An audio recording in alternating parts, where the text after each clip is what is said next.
Evolutie. Er waren genoeg muggen voor de vleermuis.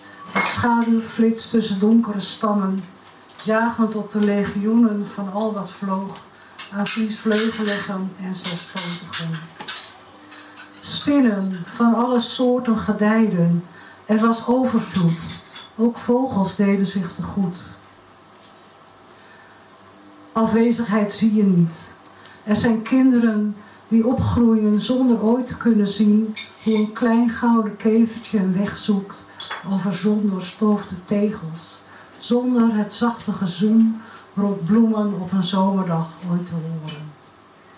Traag vergaat een wereld. Onze machines, auto's, oorlogstuig zullen in de loop van eonen weer ertsaders vormen. Aardlagen diep onder de grond, als de sporen van de eerste bewoners in onze streken. Alles zal afvlakken en ik vraag me af hoe lang het duurt voor wolkenkrabbers vergaan, het plastic in de zeeën weer aardolie wordt of land ooit weer droog zal vallen en alles opnieuw begint. Maar zo ver moet je niet denken. Dieren kijken ook niet verder dan hun volgende maaltijd.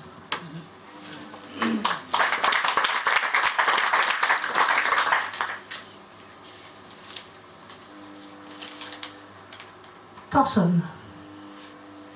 Misschien herinnert iemand zich nog het Tassenmuseum Hendrik. Dat was een tentoonstelling over tassen.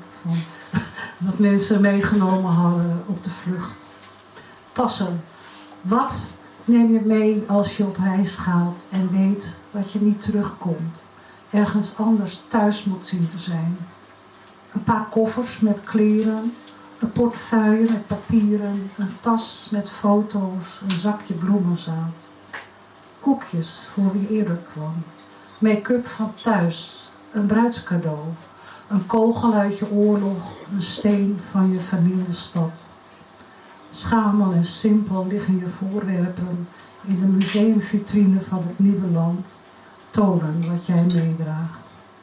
De tassen zonder sporen, de teksten tekort. Zo weinig om mee te beginnen. Lege handen, een hart vol hoop.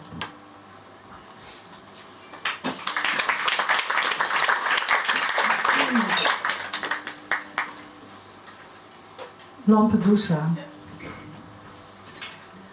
Er zijn er die zeggen dat onder de golven van de Middellandse Zee een groot wit rif zal groeien. Uit de schedels en botten van alle ongelukkigen die de overkant niet bereikten.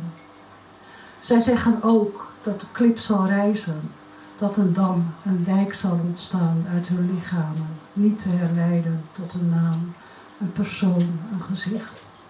Op zullen gaan in het zoute water, tot kiezel en kalk, sediment, neerslag op het zand van de zee. Zoveel verdwenen in de golven. Eens geeft de zee hen allen terug. Eens vluchten we over land. Eens vluchten we over een brug. En de laatste van deze serie.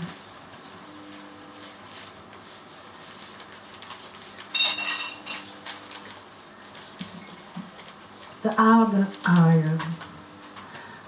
Ik wil wel hele grote, zachte handen hebben om zo het fluweel van de velden te kunnen strelen. Het groene fluweel van de weilanden, welving van de duinen, zoals ik ze zie vanuit de trein.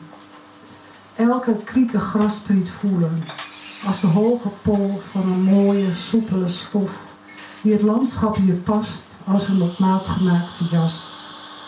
Ik wil de wereld wel aaien, zoals hij er hierbij ligt, onder de blauwe lucht, onder een deken van zonlicht en schapenwolken, rustend, vreedzaam, liggend om lief te hebben, de groene huid van de aarde. Dank u wel. Petra van Rijn.